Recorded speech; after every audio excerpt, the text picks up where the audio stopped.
You ask Tiger to calculate.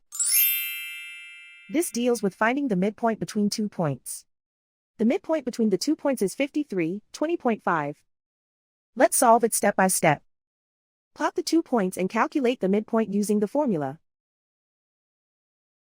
The coordinates of point 1 are x1 equals 26, y1 equals 90.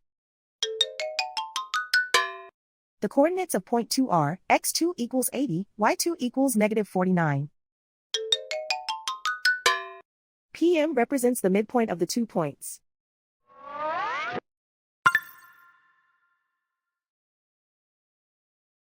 Use the x values in the midpoint formula to find the midpoints x. x1 equals 26. x2 equals 80.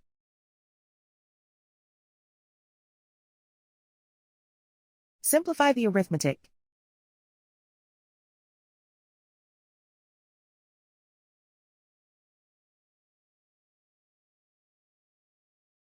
Use the y values in the midpoint formula to find the midpoints y. y1 equals 90.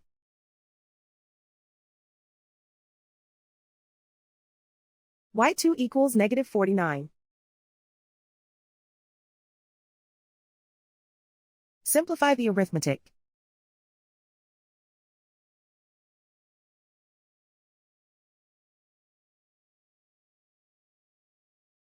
And so, the midpoint is 53, 20.5.